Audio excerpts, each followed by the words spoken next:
Welcome to the South Burlington School Board meeting. And I will start with comments from the public regarding items not on the agenda. Seeing none, I will move to amendments to the agenda. So we have an amendment to item number 7, which is a follow-on from our earlier meeting this evening at 5:30 at the city offices. And the city has made a decision at this point just to postpone the approval. They're in need of more time, primarily for pricing. So I would just recommend that we need to modify that or take it off. Modify it really is, I guess, what we had decided. Well, I think we specifically had, this was an action to consider a meeting warning for the November election. So I think I'd recommend that we actually take that off. Take it off, yeah, with that understanding that the city was not prepared. Well, the goal was to have a discussion. I think there's an LOI in place. Well, I know there's an LOI in place with a final or date for a definitive memorandum of understanding, and that's what we had warned for action that resulted in a ballot item. So the city does not have that prepared at this point due to what you referred to as sort of footprint and pricing discussions. So based on that LOI, I think it's really the date that's in the LOI that might need to be reconsidered. We haven't really warned that, but we could certainly consider delegating. I know Bridget and I have served as the subcommittee on some of the work on this project, but if the board is comfortable and the date on the LOI needs to be modified for a definitive MOU, would the board be comfortable delegating that to Bridget and I? I'm happy to make that motion. Okay. So I move that the subcommittee of the board be authorized to extend the date of the existing letter of intent as needed. Second. Oh, what? Any further discussion on that? Okay, all in favor? Aye. All right. Actually, we probably could have amended that, but we took care of it, Yeah, so. perfect. All right.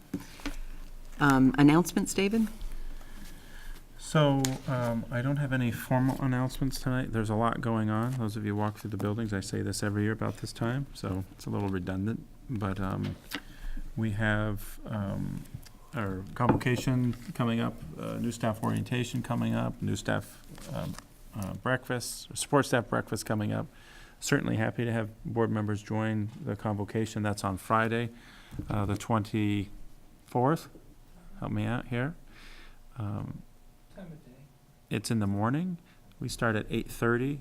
There's staff recognition, 10-year awards, 15-year awards, 20, 25, 35. We have some 45s in there too. And then we do, a variety of sharing some welcome back remarks. We have the Manazar Award, the Don Marabella Award. Our plan is to really end around that by, let's say, around 10:30 at the latest. I'll send you that schedule so you can either pick and choose, or if you want to come in and be in the back so you can exit, or whatever works for you, it's fine. Okay? Yeah, typically, I think the board has been present, or as many who can be, kind of at the start till maybe about 9:30. Yep, or so. that's right. I'll send you, we just worked on that, but I understand a lot of you have a lot going on. Certainly would welcome you there. We don't have to warn it if there's more than two. Right? No, this is really a celebration. Yep. It's, you aren't, It's not for business, board business. that's right. Yeah. And I did receive, kind of in that vein, I did receive a recommendation from administration on the school board's Ted Manazar Award. So typically, we need to take action on approving that, but we do it right before convocation for purposes of, it's a personnel, usually a person or a team of people. And we'll just have to configure How to do that that happens prior, in yeah. advance. Otherwise, you'd be doing it here, which is essentially announcing Yeah. well ahead of the award process, yeah. I do owe the board a little bit more. We had some other candidates that we considered in there, just a little bit on our process and how we reached that. So I'll send that to you. That'd be helpful. I know I'm forgetting. Any other announcements, putting you on the spot, Amity or Gary, thinking of? No. Meg? No. All right, thanks. It's nice to see you're getting settled in your new space. All right. And when, just while I'm thinking about it, when do we need to put our student rep back on? Yeah, I need to, I actually mentioned that to Patrick. Again, right off here, as soon as the school year starts, we'd like to get the junior rep process rolling so they could be joining in fairly quickly. And We then also should make sure Arnell, Arnell is, yep. he continues to be on our distribution. He does, and he has responded back to, I think, either myself and Delina, I don't know about you, Meg, but he's let us know that he's wanting to come but can't come. You know, he's got other commitments, but he's been following along, so. Good. Yeah. All right, moving on to agenda item 6, and we've already had a little bit of discussion on this, but city-school collaboration. Yeah, we had a set date for the 17th, this Friday, but Kevin told me this evening that that's not going to work.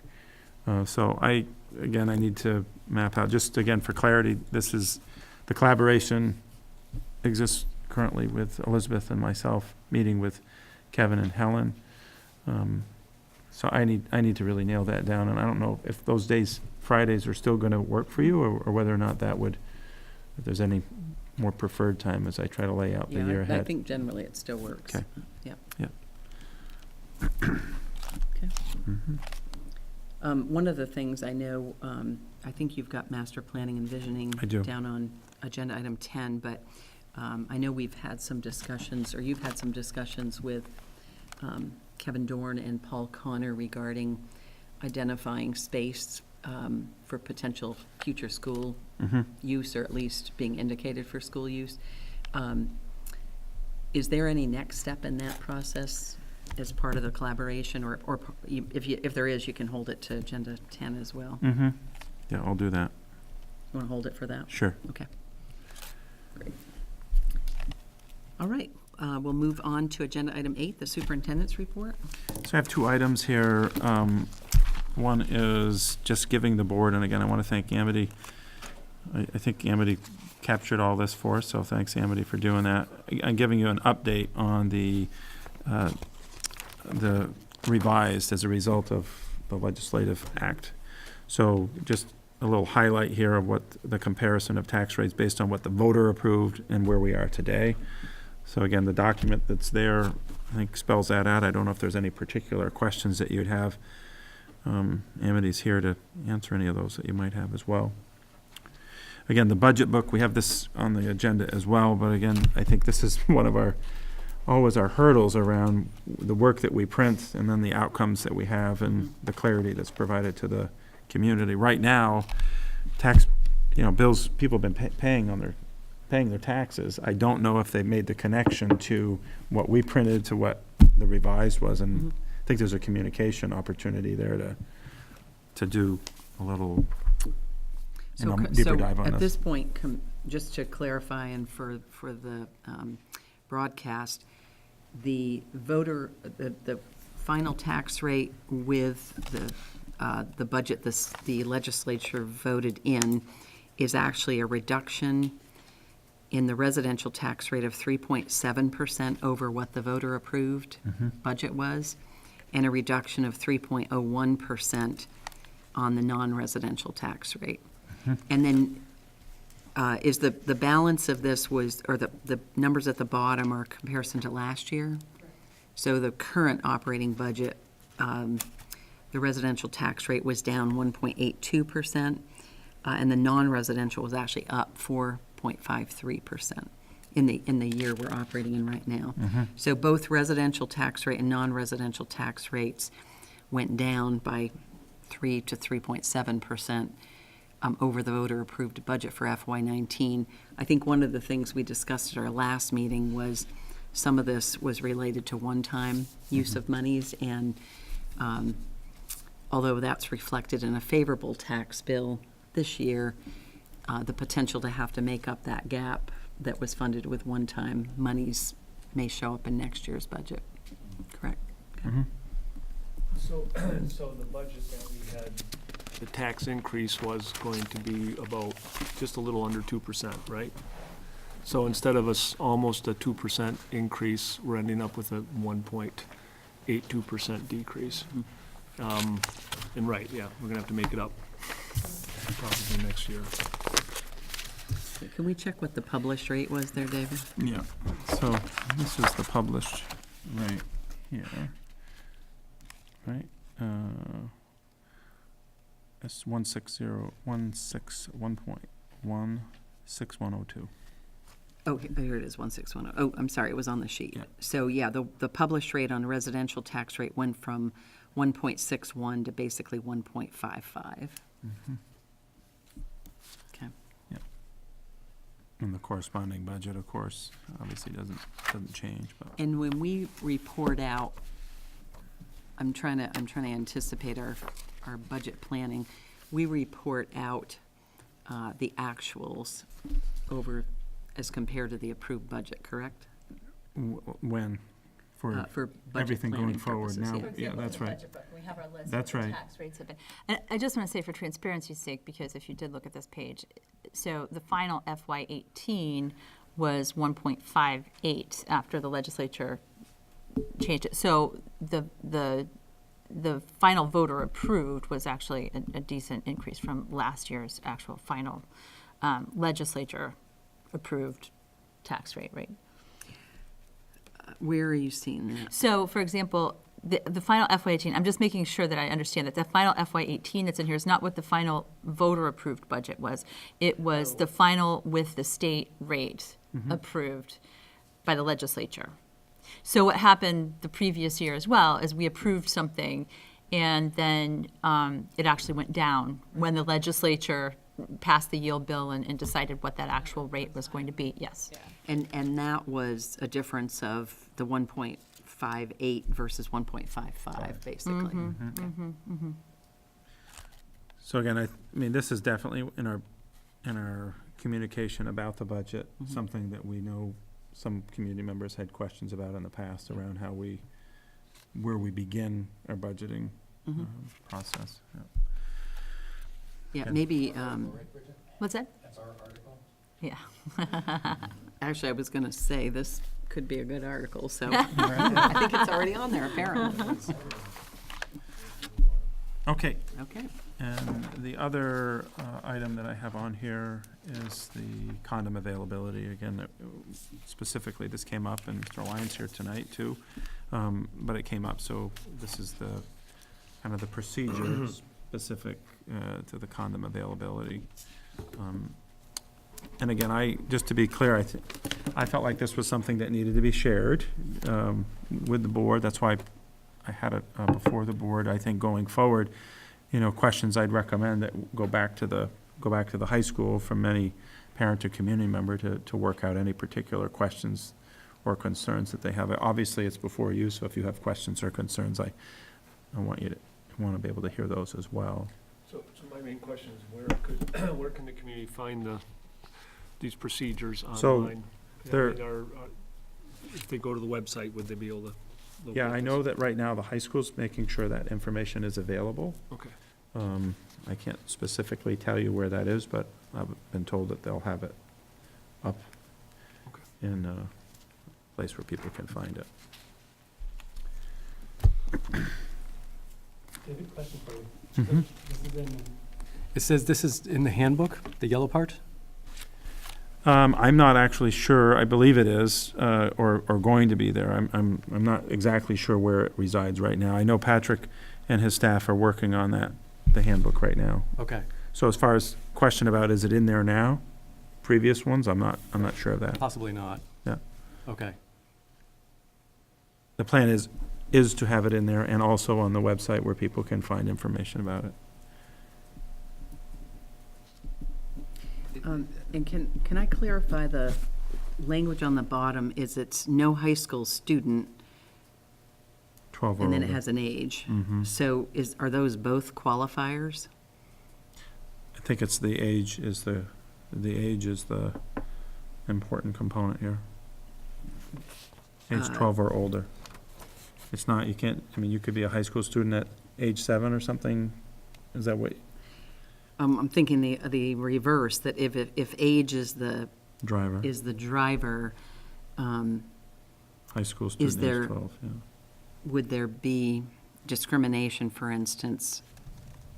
Mhm. Well, we're Well, phrasing it the wrong The way. way this reads potentially is that no middle school student, well, middle school students potentially could be refused access to condoms, even if they were to walk into the high And that's school. my question. That's correct. That's my question. I have not recently read 18 VSA 42226. It might be good to clarify Mhm. that. I do remember asking that question, Yeah. and the response was, this is for the high school. Right. So Who did you ask? I asked meeting where the during the students presented. presentation, Oh, I right, said, Thank you. Yeah, well, 12 is middle school. right, yeah. And I said, this is for the high And school. and I wanted to clarify Right. that. So Wh- my read of which- this which is was the- middle school students will not be provided condoms. So And then a lot of this, my recollection was based on guidance from the Department of Education, correct? Mhm. Was it a recommendation or was I it? don't, I mean, I know that there was guidance. I don't know how much, made it into this particular I think it was procedure. included in the presentation, as I Yeah. recall. I mean, the other thing that was included in the presentation that I explored a little bit was the notion that we were actually going to monitor this and collect data and measure outcomes, which is completely absent from this. So I'm just curious if that's any intent or Mhm. not. I can check. Okay.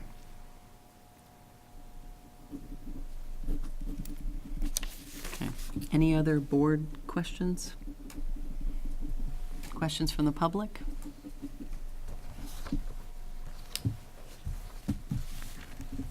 No Any- question, okay. just a comment that I will be having a discussion with Pat Burke, because he's the responsible agent.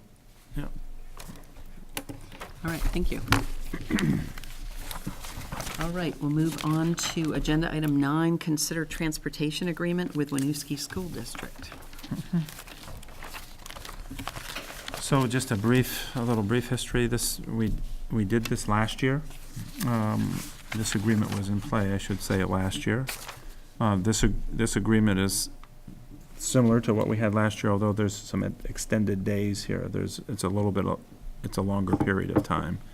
And part of that was based on some feedback that Winooski had received around kind of transportation availability, particularly during this colder period. And again, they wanted to extend that to accommodate more of their students. Gary's here. I know Gary's, been helping me specifically with the Winooski agreement. If there's any particular question, either he or I can help respond to those. In general, been very favorable. Again, I just want to be clear, we have 2 drivers that have expressed interest. They don't really have a lot of flexibility to drive in our normal routes. The Winooski time and amount of time has really worked for them, and we've had really, favorable feedback about the students, and the students have had favorable feedback about our drivers.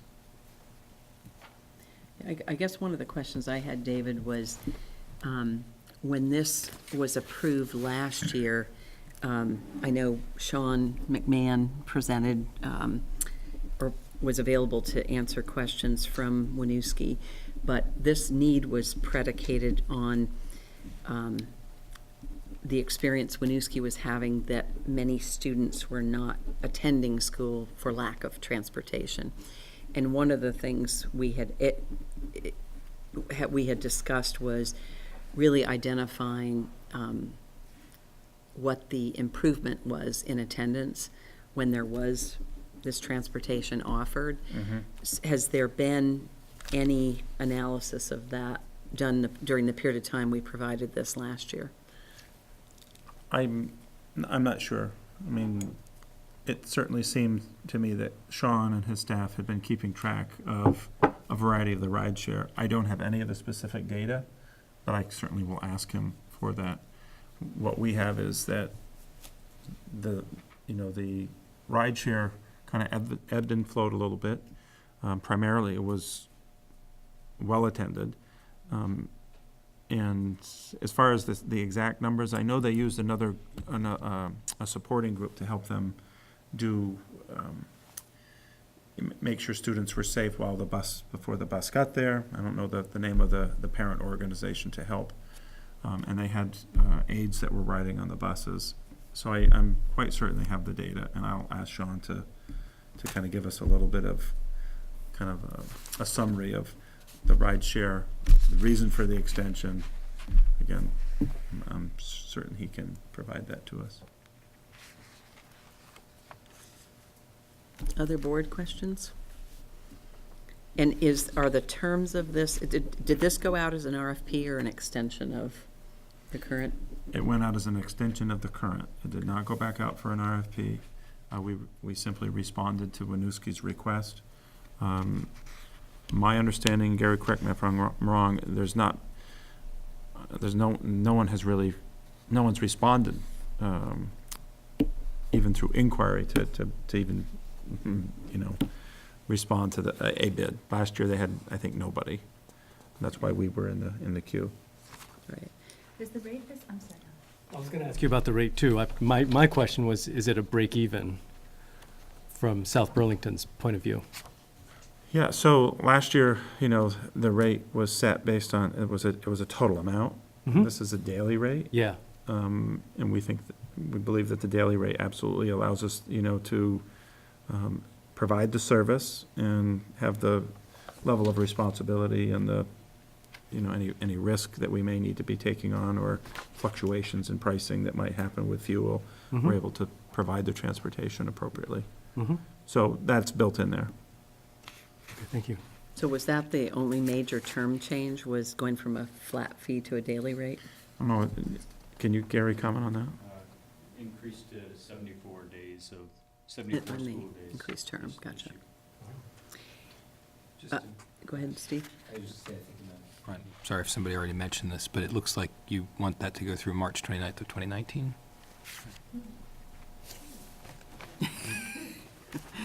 That'd be a good thing. Yeah, the date on the top Yeah. is what Steve is referring Yeah. to, the first paragraph.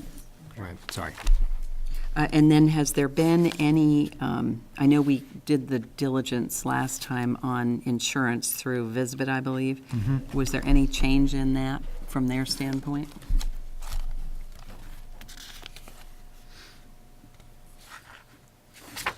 That was a no? No, Okay, sorry. I don't know where to it look. was a head shake, right? Three no's.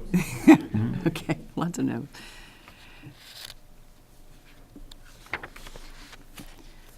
I mean, I do, again, I think it's an important, people who don't know, this request is providing 2 buses to Winooski to provide, transportation. Obviously, it's not their whole school. It's for areas that are farther away from their school. Those of you who travel from our bus garage know that we're very close to Winooski. And so this is an example, I think, of collaboration among school districts and neighboring districts that is appropriate. If we were not able to find enough drivers, or if we were having difficulty with our own routes, then obviously this would not be before you. But that's currently not the case.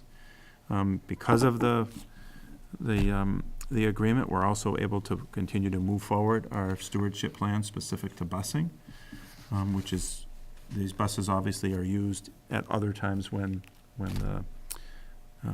obviously when we're not transporting the Winooski students. And that was discussed as really the reciprocal benefit to South Burlington, correct? That's correct. And how has that manifested itself during last year's Yeah, pilot that- period? Again, the purchase of that bus, I think we did 1 bus for the Winooski. I think there was 1 new one that got added to our fleet. Doesn't necessarily mean they get that brand new one. Again, we met the qualifications of the bid. But it's really helped us, and it's allowed us to use that particular bus on longer trips and things of that nature. So We try to keep our buses for 10 years. We know that after 10 years, I'm probably being redundant to people, but then they start to have major issues, and that's kind of been our plan, and this has, again, helped us to do that. Maybe just a friendly suggestion on paragraph 13, the last sentence, just with respect to cancellation, the way I read this, 13.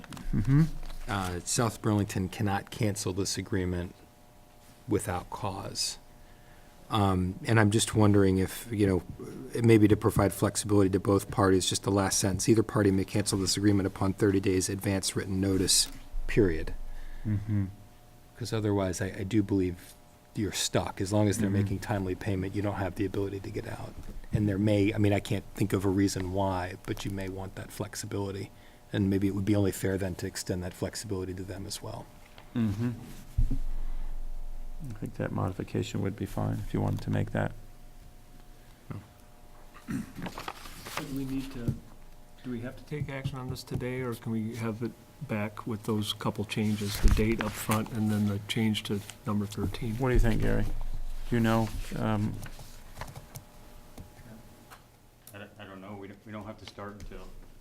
Till November. Yeah, so I think it's fine. I think I'd rather err. I think Sean would be understanding. We'll put it back on the September 5th meeting for those changes. Again, I think it's important for us to get this right, too. If we don't need to take action, I would like to request that we have the data available Yep, that's fine. that supports Perfect. the benefit to students, which was one of the drivers. Yep. Any other board questions or comments? Anything from the public? All right, seeing none, we'll put it on September the 5th. September 5th agenda. All right, moving on to agenda item 10, master planning and visioning. Okay, so we've got just a couple things, and we'll add in that additional piece that you mentioned earlier, Elizabeth, or before. So I'm capturing a little bit of what's been going on. Obviously, when this goes out, it's a little, now some of it's obsolete in date, because today is the 15th. Sound testing is being done at Chamberlain. It will be done tomorrow as well. We also hear that they might need a little additional time for Friday also. We're happy that it's happening this week and not a couple weeks from now. They've been very accommodative to get this done. A point of clarity around the sound testing, and I've heard some differing, opinions on what's happening. The sound testing that is happening is not contingent upon the airplanes flying. The sound testing that's happening is actually putting speakers outside all of the classrooms essentially, and putting sound outside, and then with sound measurement device inside the classroom measuring the difference. So if we're putting out X decibels on the outside, how many are being measured inside? They're also doing the roof. So they're getting both this sound level and this sound level measurement, and they're doing that around. And so that's happening. And my understanding on that, David, too, is that the sound variance, the sound that's being emitted from the speakers is intended to replicate some decibel level. Right. I know it's not equal to the sound of, a specific, the F-16 or any commercial jet. That's not what it's really about a sound measurement. And again, sound is complicated, but it's really a measurement that they can then have quantified, able to measure the inside, amount. Again, I'm not an expert in that. I just understand they're looking at the variation.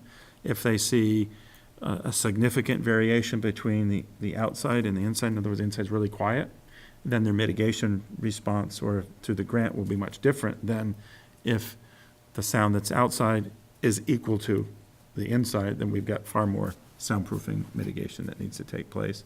This is really about them using that data to go forward and figure out what needs to be done to appropriately soundproof, insulate, interior doors, exterior doors, et cetera. I don't recall, but do you remember in the design of this testing that they're doing, do they change the decibel level at the Don't- speakers, or is it I a don't know. set? That's a Okay. good question. I don't know, Elizabeth. They may, higher frequency, lower frequency, or however that, I'm not sure.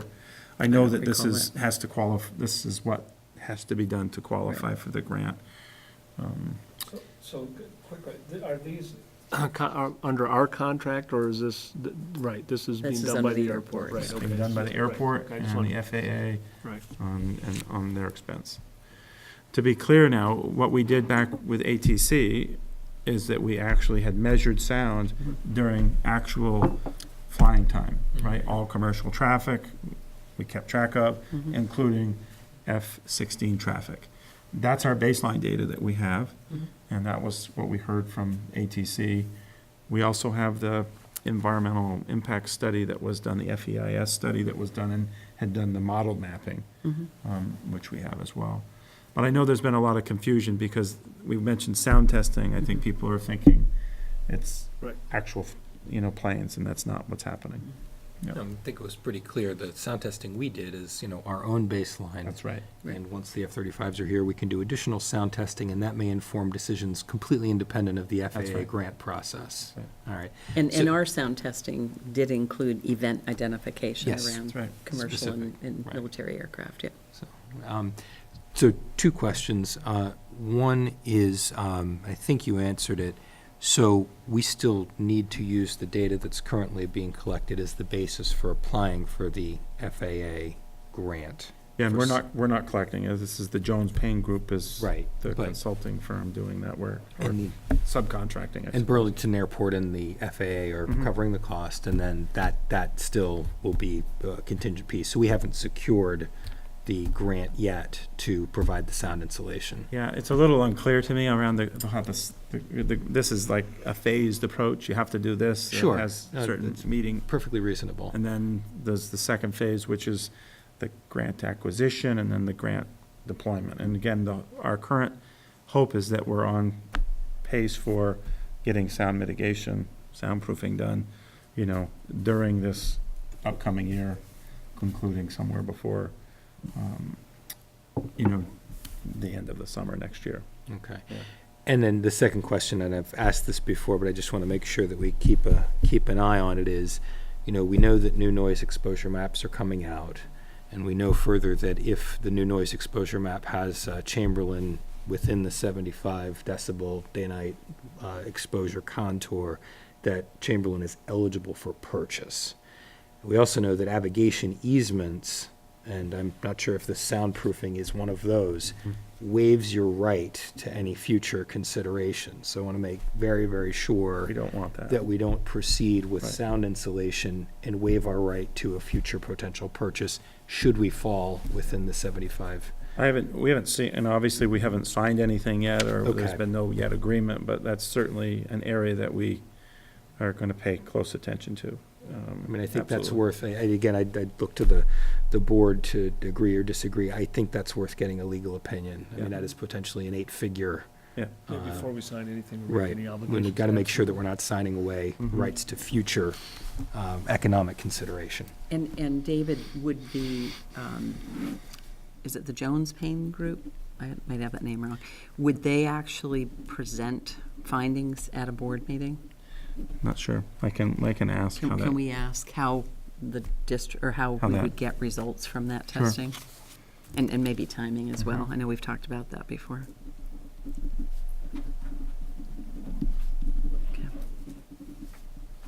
Any other board questions on sound or noise insulation testing?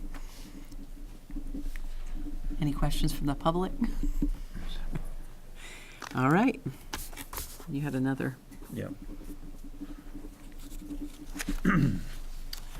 Okay, and then the other is the high school, middle school facility assessment, or what we've been calling the Phase 2. Just reminding folks that are watching, we did, the Phase 1 was, we divided this up into two parts, partly because of budgetary expense. Phase 1 was looking at structural, mechanical, and electrical functioning, both at the high school and the middle school. That report came in. Phase 2 is actually looking at the educational spaces in which we deliver education. So in this phase, we've been re-interviewing or interviewing the 4 architect firms. That has completed. We are in the process of taking the feedback from the committee, and I want to thank Bridget for being part of that, along with others. We'll be putting together kind of a synopsis of the findings, and I'll be bringing that to the September 5th board meeting for the board to support the recommendation. In this part, again, we were focused on looking at whom best can help us to work with us collaboratively to look at spaces that help us meet the instructional need of what we want to do with students. So it was, again, we had 4 architect firms. I think it was a good process. I don't know, Bridget, anything, I mean, not putting you on the spot, anything else that I'm leaving out on phase 2 that you think? No. I just want to say John Stewart's done a really good job of sort of pulling all this together pretty quickly, because we had a little bit of a moment of looking at each other and saying, if we don't get this started right now, we could end up in a situation where we miss a whole budgeting cycle and all of that. So we need to get moving, and he managed to get everyone on the schedule in a very tight time frame and managed to find time that worked for all of the busy school administrative staff and everybody who's been on that committee. So he's done a good job of pulling that together. Thank you.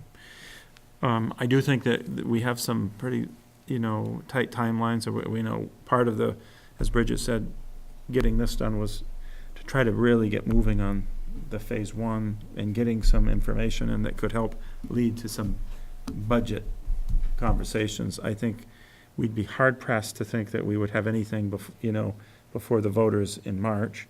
I do think that there's some conversation that needs to emerge with the city around our work and their work, bonding plans. What do they have in the plan of the future? Again, Gary and we've talked and know that we really need to work to understand what their long-term needs are. I don't know, about 4 or 5 years ago, John Stewart and Chris Shaw from the city council sat down and mapped out some of the plans for the future. Those are obviously now obsolete, but I think that's really an important thing that needs to happen, certainly in the context of our earlier meeting with the city around their desire for the city hall and library and senior space. So. So, on the, as we're proceeding and looking at what we can change in the high school to help with the education of the students, and that's what this part of this phase is really goes to that. So, in talking to the architects, when we get down the road, and we're comparing and looking at how much different things cost, and we want to look at these renovations that are presumably going to be suggested through this. What we're comparing that to is, I think, very important. I think that perhaps this should be part of what the architects are looking at as well. Is I'm not being very clear. I'm trying to articulate what I'm after with this. But it's not the status quo of the building just as it is. I mean, I'd like to have the architects make sure they, like, what can we be doing differently within our existing walls to improve education, and how much will we be able to improve education, what we're providing in our existing walls with some more modest changes versus, I guess, all the way to a new building. So. Yeah, and I should have mentioned, so I've been the one who's been pushing a little bit on whether architects are the right people to sort of be leading the visioning process and making sure that we are getting to that stage. I felt pretty confident with at least 2 of them that visioning work is a core part of what they do. And I feel a little bit of extra confidence that the staff have been working so hard on some visioning work as they've done self-study for NEASC and some other things, that if we sort of marry up what's been happening already at the high school level and bring in community and some of the other things, other people that we need to consult with regard to that vision, I do feel, for example, one of the architects that we interviewed has on staff both 2 different teachers who were teachers for years before they came on staff. One of whom is has been a math teacher for 18 years, and his whole job is really to sort of marry up spaces with educational vision and trying to draw out what that vision is and clarify it, because it doesn't really help the architects to go and do a lot of work and get really far down the path only for the community to then say, oh, that's really nice, but that doesn't really fit what our vision is. So I felt a little bit more confidence in hearing at least a couple of the presentations that we can get there with the staff that they have. And that is on their agendas as well, to sort of map out, this is what it would be, you know, what we, as you said, what we can do in our own walls right now, if we just move some walls, or if we just change how we're utilizing spaces, to, you know, a pretty significant renovation, to, once you get into a pretty significant renovation, how far do you get down that process before it really is better to do a new build, either of a wing or of a new high school, or that kind of thing. And they're enthusiastic to cost out those things for us so we can compare. I was also encouraged by, you know, one of the architects that we interviewed talked about a renovation where they had done of a middle school where the community had said no to the bond vote. So they had gotten very far down the path. There were 2 wings that were supposed to be renovated. The community just said, no, the price is too high. And that was even after they had cut back. The committee that had been working on it had cut back to try to get something they thought they could take to the community. The community said no. And the architects were very flexible in terms of saying, well, here's what we can do with a little bit less money. We can do 1 wing. They actually came in under budget and then used that to do HVAC and some other things in another wing of that middle school. And so that was encouraging to me, that, you know, we can sort of gauge, you know, what our needs are and what we really think the community can support, and we can triangulate in on what we need. Another thing to mention is, you know, I know we've all been sort of, I'm still digesting a little bit our phase 1 results of that big price tag just to redo HVAC and electrical in this building and in the high school. And a point that was made by all 4 of the architects is that's pretty much the most expensive kind of work that you can do on an aging building, to completely replace those systems. So a lot of the things that would be supportive of educational vision, if we're already taking off the roof, we're already doing the things that we need to do those very expensive renovations, the add-on for what we would need to do to change walls, interior walls, or add on a little bit here, a little bit there, is less significant than you might think it would be after we've already sort of costed out those HVAC and electrical things. So that was encouraging. So yeah, it's moving along. I do think, you know, there will be some work to do to sort of get to a price tag that we'll be comfortable with, and make sure that we're really letting the vision lead where the buildings are going, as opposed to seeing shiny new buildings and getting very excited about them. That was one nice thing about all 4 of the architects, and 2 of them in particular, that they've done a lot of schoolwork, and a lot of schoolwork in New England, in Vermont, Massachusetts, you know, in the area, and are willing to take people there to sort of see, you know, how things have turned out. Let us talk to the administrations of those different districts so that we can say, you know, how did the visioning process go, and did it really turn out the way you expected it to, and what was the process for getting the community to support what you were doing. So yeah. So. Thanks, Bridget. Any other questions? Anything from the public? All right. Did you want to address the? Yeah, and then what you had asked for was a little bit of a recap on, you know, where do we go from here, kind of a city school piece. And so one of the things, and I mentioned this to some of the board members, Elizabeth obviously is with me at those, so we have asked specifically to the city, you know, what's identified on the city map, a comprehensive plan around identified spaces for schools. And you know, I think that's an area that really we need to push on a little bit more with their planner, or perhaps we need to collaborate and talk about an urban planner that looks at, you know, if you're putting in these residential locations, obviously I think everybody who drives around South Burlington knows we've got a fair amount of, you know, new development happening. Mm-hmm. Where should, you know, schools, if enrollment continues to rise, where would be an identified location for a school or schools as the city continues to mature? So the idea, the conversation has happened. I do feel the need to circle back on this, similar to looking at a shared bonding plan, but also looking at having a comprehensive plan in the city that is, you know, that represents kind of the work of the schools and where those spaces are needed. So again, that's kind of where we are to date. I don't know if anybody has questions around Anything else? those ideas or not. All right.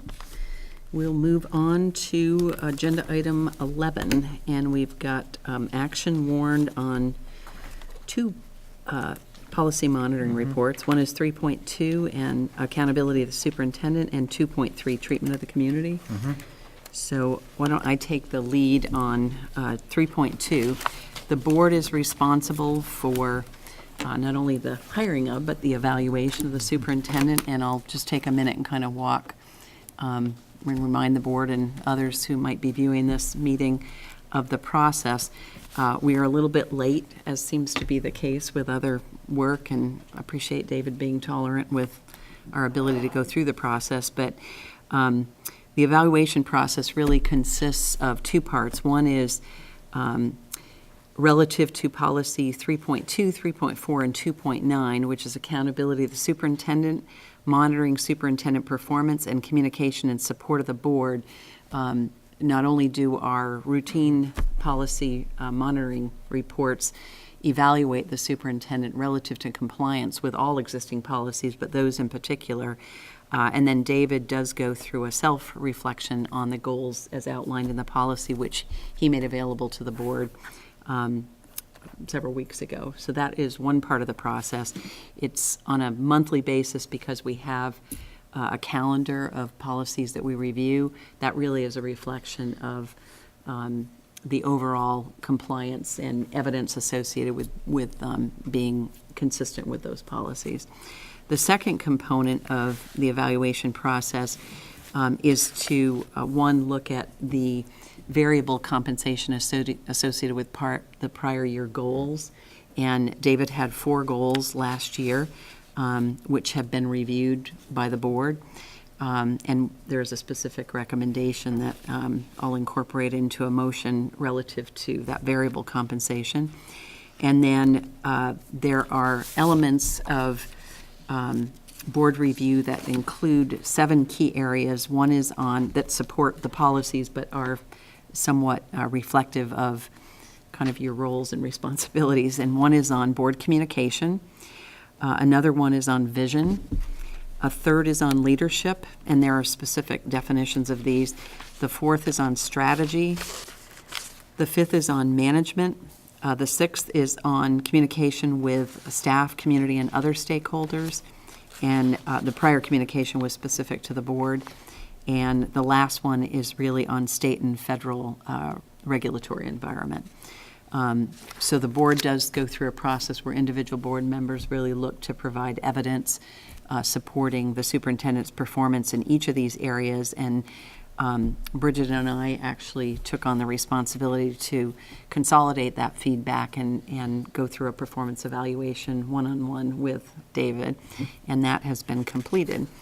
In addition to that, that's an opportunity to discuss goals for the following year, which would be in effect as of July 1 of this year. So relative to that, the goals that are being recommended for the current year period really are 3, and I'll just read through these briefly if the board will accommodate me. The first one is to work with the Director of Learning to definitively understand where the district needs fewer or more resources to deliver on its ends policy, and to provide clarity on the metrics which will be used to assess and improve student outcomes over the next 5 years.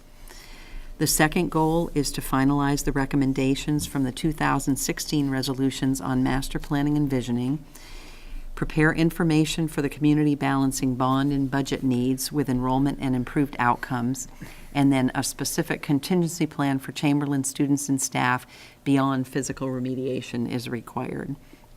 And lastly, to complete the leadership and organizational review of central office and business office staff, ensuring a smooth onboarding and transition process for new and existing employees, and provide the board with a clear assessment of organizational strategy, structure, and succession planning. And many of these are directional, I wouldn't even say improvements, directionally built upon past goals that have been incorporated. So beyond that, any general comments from the rest of the board? I think, first off, I would Go ahead, Alex. Sorry, I do want to, I guess, make a general comment that, David, I think you've done a great job this past year, and I want to publicly thank you for it, and I hope you'll keep at it. And that is consistent with the board's feedback. Yes, thank you for your continued service and leadership, and this job has definitely become more complicated with the legislative and regulatory environment, but really keeping South Burlington students and staff at the forefront of kind of what you do every day is kudos to you and your team. And I'll publicly just want to thank the board for your continued support and confidence too, and I think it's only appropriate to say I would not be able to be successful here if I did not have, a staff of folks doing, just great work. And I've got a couple of them here. I've got one on the right here who's been here a long time, and Gary being new, but both to certainly Amity and Gary, and obviously Meg and Deline and all the rest of the staff that surround me as well, the administrators. So again, I appreciate it. It's a lot. Public education has become more and more complicated. Education funding has become easier. No, not at all. But I do appreciate the confidence. I am looking for a board member to make a motion, and the specific areas that I'd like to recommend would be that the payout on the 2017 variable comp based on achievement of toward each of the 4 goals that were identified last year be at 80%, which is $4,000. We're recommending a 3% increase on your current base salary, and then rolling what has currently been considered variable comp associated with goals, really rolling that into fixed compensation of $4,000, again associated with the goals that were just described, and continuing the contribution to a 403B at $5,000. So that would bring base compensation to $168,445, and with the contribution to the 401K or 403B, whichever is appropriate. And just a reminder that this would be retroactive to July 1, and that the district currently does not pay health care benefits for any of our administration, so those are incorporated into the total compensation. So do I have a motion to approve that compensation package? So moved. Second. Any further discussion? All in favor? Aye. With our thanks and recognition, that is approved. Thank you. Thank you, David. I'll formalize that in a letter on behalf of the board. All right, 2.3, treatment of community. So what we have in front of you is, we've gone through this, I think this is our second or third, I think that's right. I've seen it a number of times, I'm not sure, it's just ringing true to you. It is warned for action, but this one I think may be your first reading. Does that make sense? First reading, I think. So what's highlighted in yellow are But the... we're not changing policy, though, right? We're just monitoring. Monitoring the policy? This is just monitoring. Yeah, this Yeah. is just monitoring. So again, I don't think you've seen it yet, is No, I we guess have my not point. seen it. I'm sorry. So highlighted in yellow are the changes. You see some strikeouts that were previously in the last monitoring report. I'm happy to go through some of those highlighted areas if you'd like, although I think they're fairly self-explanatory. So I don't know what your pleasure is, Elizabeth. So just a quick review on 2.3, the overall monitoring report, and there are no sub-policies on this, is that with respect to the treatment of the community, the superintendent shall not fail to recognize that community members are the owners of the school programs and facilities, and as such are afforded appropriate participation in school programs, appropriate input in significant decisions, and use of the facilities. And what David has offered here is not only his interpretation of the policy, but evidence, and you've indicated this is a sampling of evidence. That's correct. That's right. It's not in its total. And typically, we do read these 3 times, I think, so we don't, No, only if there's a change. not on the, Only for changes. oh, only for Yeah. changes on policy, okay. Yeah. Okay, so we could act on You could act this. on this tonight. Again, it's the first time you're reading it. I'm sorry for getting it the first time, second time. I walked you into kind of that confusion, but we don't. We've been sending them back Mhm. a lot lately, just for clarifications, but I thought this was fine. I thought, Yeah, this is simpler than a lot of the other ones, and it seems clear to me. Yeah. I thought we can go through the questions. I didn't have any questions, at least. It's pretty straightforward. One quick question I had is, because this really gets to, it has been the district's policy to offer pretty broad use of the facilities, and there certainly is a process associated with that with outside organizations. With the enhanced discussion around safety and security, and it may not be specific to South Burlington, but does that change facility access in any material way? Not really, because most of the facility use happens, when students are not in session. These could be weekend rentals, it could be evening rentals. When our populations are, if there are students, then it's very small. We do make decisions based on when students are still in session. So if somebody was asking for the facility at 3 o'clock at the high school, that's gonna be a conversation that, can you wait until have it at 4? Or, again, I'm just using that as an example. Basketball use, those type of times are outside of the school hours. I do think, to your point, Elizabeth, we do need to continue to pay attention to those things, and that means that if there is a large activity, there needs to be due diligence to ensure that the facility is appropriately cleaned and vacated before, the doors get locked and the building is open the next day. So, this is why we have people on staff to make sure that there's support, answer questions when they're renting the building, and also make sure it's cleaned appropriately and vacated. And that would be all part of Yeah, fees and so. That is, and we have building security checks that happen on an ongoing basis now, but that's also in concert with our building use process. Any other board questions or clarification? Is it the board's pleasure we take action on this tonight? All right, so relative to executive limitations monitoring report summary, 2.3, treatment of community, reasonable interpretation, Yes. adequate data, Yes. and in compliance. Yes. All right, Great, thank you. we'll move on to agenda item 12, the budget book review. So I didn't bring a lot of the budget books, I'm sorry, with our office in a little bit of a disarray. I could only get my hands on 2. I know there's been some conversations around a redo. Rather than maybe go through it page by page, might be good if maybe there's a couple board members that might want to sit with a couple of my staff at some point and just go through a little bit. We can pull some examples from other communities, kind of just do a little bit of a draft.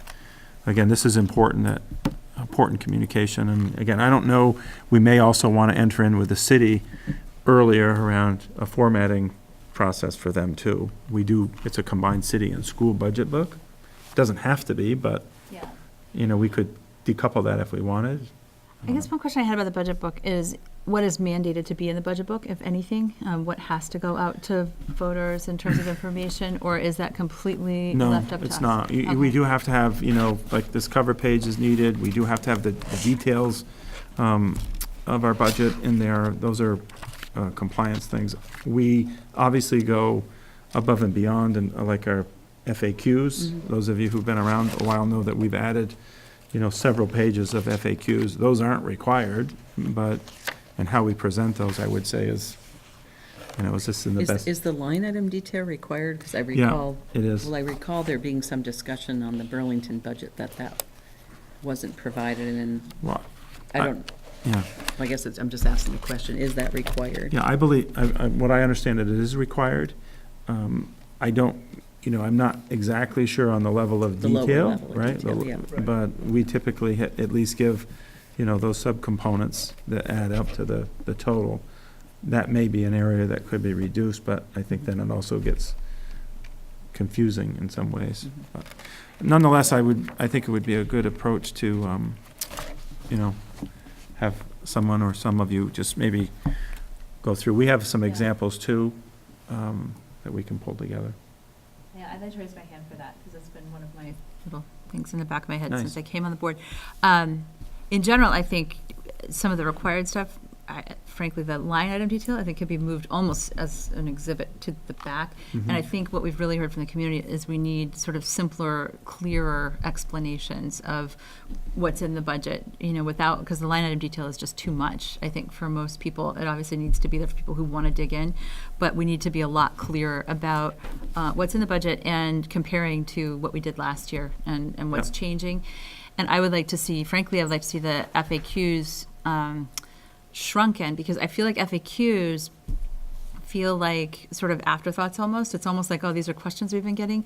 And I feel like we've in the past put a lot of really important information in the frequently asked questions. And if I were skimming a budget book, You don't get them the until- frequently asked questions I might not actually dig into. Whereas if there's a major program that's being added or taken away, or if there's something that explains why the budget looks different than it did last year, I feel like we need to have a little bit more narrative, or even better would be pictures or diagrams or something that sort of express that clearly to the average voter who's not coming to, every school board meeting, hear us debate all the things that have gone into the budget. So I feel a little bad that I haven't marked one up, but my plan was to sort of mark one up and then sit down with folks who are working on it. Thank you, Bridget. Do we have anyone else? Anyone who'd like to else? Step up to that? Depends, we'll see. How you do, Bridget? Yeah, they're gonna monitor I how- want to see how many changes Bridget's had before I throw mine. I mean, Yeah, the other Take thing a that we've first done, pass at Yeah, it. we'll let Bridget take the first pass, then I'll take a look. I think an important part is that, we've had an obligation to get the budget book together and then these used to be, mailed, and then we've made them available through electronic means, or if you want them mailed, you call.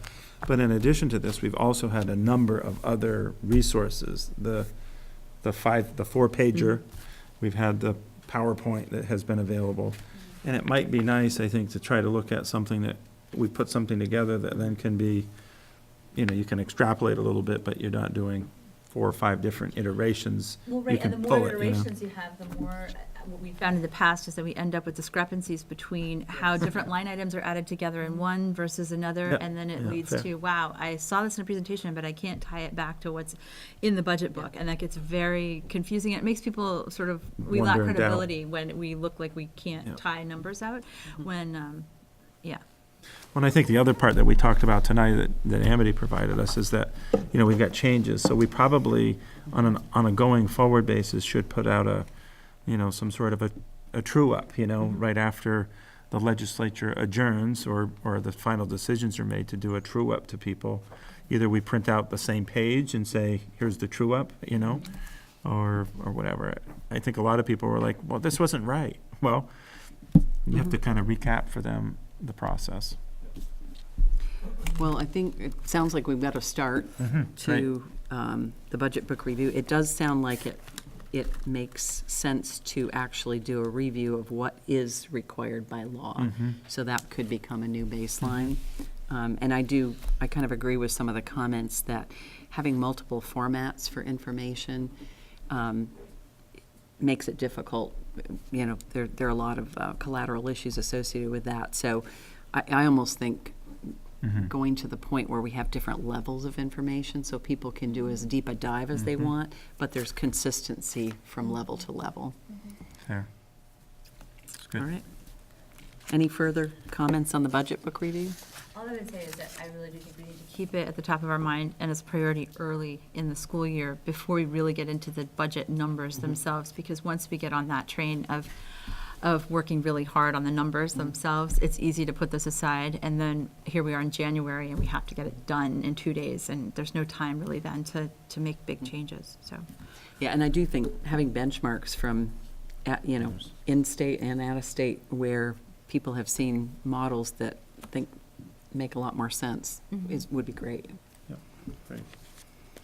I'm really glad Gary and Amity are here tonight.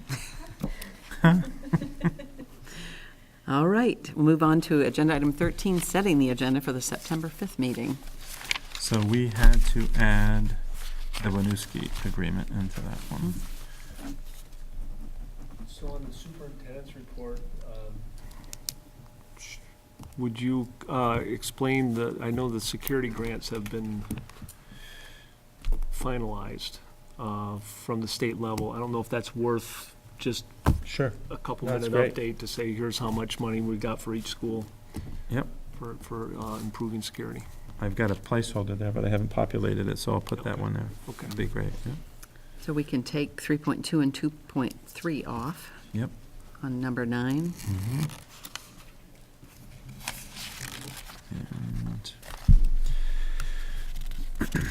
And Do we want to put, I don't know if it's on this meeting, but do we want to put an other paper article review on one of the agendas each month, so we have a reminder? So what is the next one that's due, and what is it about? 26th of this month? Yeah. Oh, right, okay. So if we had a reminder So we'll add that on to this the agenda. particular, this early meeting, that would give whoever the responsible board member is a couple of weeks. Mhm.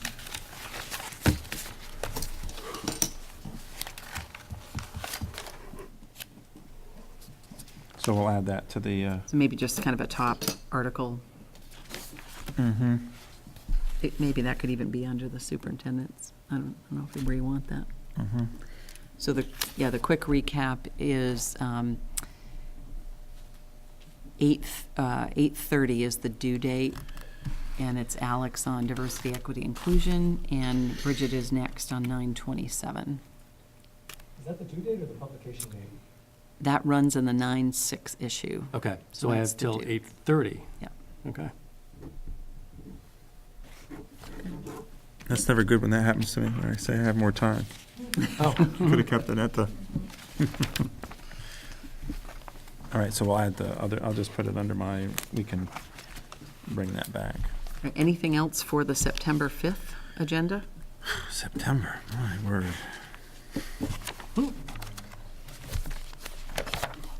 We will have our student back by then, so we might want to, Mm-hmm. I think we had an agenda item on student, or was it just part of Well, I think announcements? we kept it as announcements and student rep report or whatever. Okay. We'll pull that back in.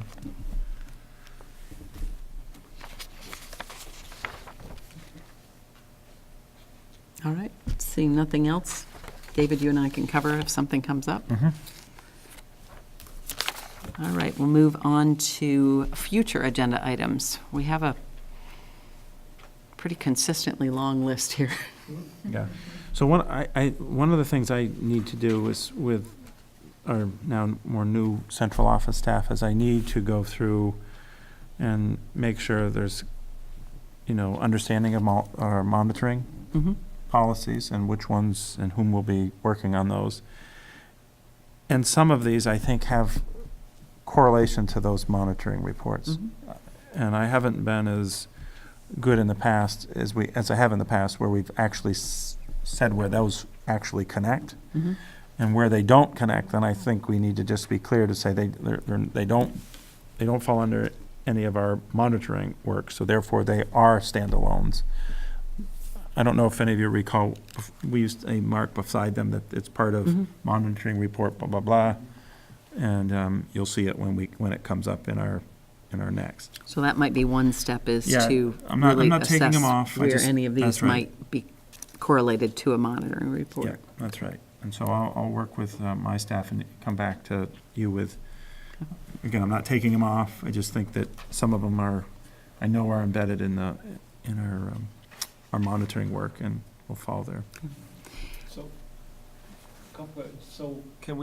when are we going to move the proficiency-based grading up? Because I think that one was one we wanted to see relatively soon. Yeah, so I do have, I've put on notice Patrick and Lissa, specifically to do some of that. They, as you know, have been doing a lot of that, so then, I think for them, You know, there's been a lot of communication, but a specific update for you guys, I'll get that in the queue for a future, near future.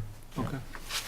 Yeah, I think it's, the feedback that I've got is that it's not that the board needs it, although we need it, but also the general public is interested in it. And maybe I said this before, but interested in, maybe 20 minutes or so at a board meeting in which, not a formal presentation, but a good-looking, easily accessible presentation is made on the PPGRs and any new trends that we're seeing, because I think a lot of people in the community are asking for that.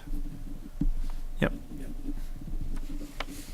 So another thing for future agenda item, and this one will have to be soon as well, either on the 5th or the next one, is I do think that we should go as a board through the resolutions for the VSBA yeah. to know, for whoever's going to go there as our voting member at the end of October, we'll have some guidance. Mhm. It doesn't have to be the 5th, but it could be the 2nd, but, so I don't forget to bring it up again, just flag it now. So do you want to put that on the September 5 agenda, or do you want to do it a future? Depends, wherever it fits. It's, I don't know that I think they I be- think we have 3 meetings before that, maybe even 4. I think it's towards the end of October. Well, how about we get the discussion started on the 5th? And, Yeah, it could- maybe not warrant it for action, but just talk about, Yeah, it's just where it fits as far as the workload that we have. If it's gonna fit in the 5th, they've Will they be voted on pared them. down? Well, they voted on them on Okay, the so 8th. they're- I don't know where they ended up on them, but So I it assume. would make sense to put them on the 5th then. Yeah. Relative to your comment, Alex, the board, I'm thinking through this myself, because the updates to the board on any particular topic, in this particular case, PBGRs, that needs to be a deliberate decision of the board to have a public presentation during a board meeting. Because typically, the board would be asking for updates from administration relative to execution of existing policies. So this would be a deliberate, it would be good to sort of tie it back to a policy which may be in the treatment of parents and guardians, for instance, that Communicating to the effectively and public, clearly yeah. to the public on, That, Right. based on the feedback the board has received, there's an interest in a public presentation on PBGRs, and the board is choosing to allocate some portion of its time for that Yep. public presentation, as opposed to asking administration to educate the board on that one. any Right. topic, including that one, for instance. And that may be a fine point of clarification, but it's one we maybe haven't been as specific with the community before around a public presentation versus a meeting of the board in public. yeah. Okay. Anything else? All right, agenda item 15, consider the minutes of the August 1st meeting. And those are in front of you. Any changes?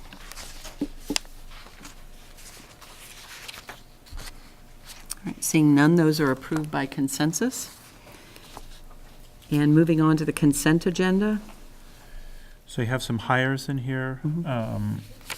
I do want to make one correction to the new hire report under the third individual, Safe. I'm not going to say his name correctly, Safe Shaw. It should be, his step should be bachelor's, step 6. That's not where the step 1 is. It should be a correction to The step. amount is right, but the step number is wrong. Correct. Yep. That's not where a B1 is not at that salary rate, just for clarification. As far as the bids, the bid information specific to the dishwasher lease, I think Gary went over that a little bit last meeting. I don't know if there's any particular questions, but I'm not trying to interrupt your consent agenda items, just some highlights. I think certainly the new hires represent, obviously, these are one-year only hires as a result of later notifications of retirement. I have to say that we are really, really fortunate. I think we've got some really, not just here, but really some great additions to our staff. So And as a result of timing, these would be 1 year? these would be 1 year. Anyone who signs after July 15th Mhm. is a 1-year non-renewable contract by the contract, and which means that we have to repost the position, and there's an interview process. And And then also the amount on the lease is not a level that requires board approval, correct? correct. I just had to ask, I couldn't do the math. I was trying to get the On the lease. 7,200 a year, 5 years to tie to, I mean, I just didn't understand the mathematics of this, that was all. It seems that a 7,200 a year, 5-year lease would be like 36,000. So, Because it's at least in the interest in, this is a lease maintenance agreement. okay, So there's an interest charge based on the financing of the lease. Mhm. Also, the maintenance is included for the 5 years of the lease. We will own them after that. And this is about half of their expected life cycle. What you're saying, though, Steve, is that based on the recommendation, the total is 7217, 76 per year, and if you just look at that over 5 years, that should be, more than 29,776, that's all.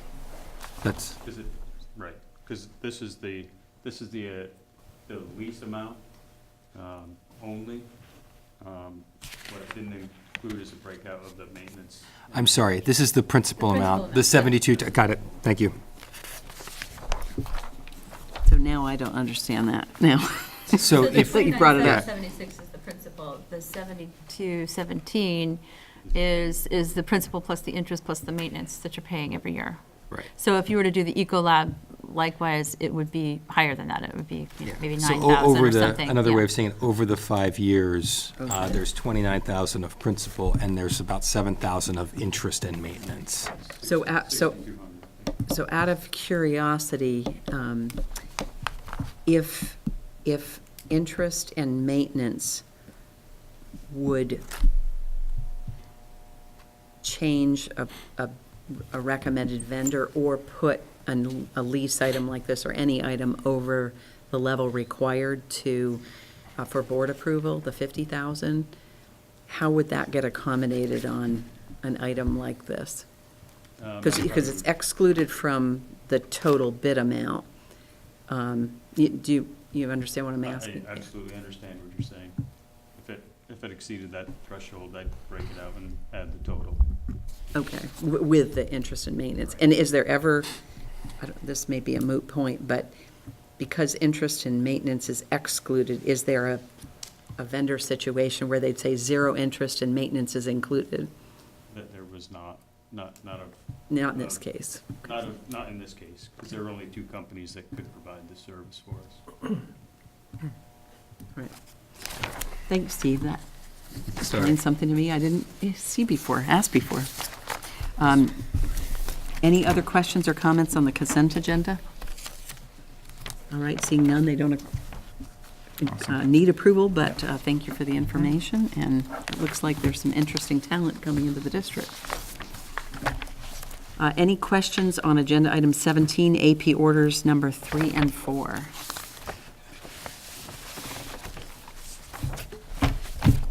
All right, seeing none, we'll move on to agenda item 18.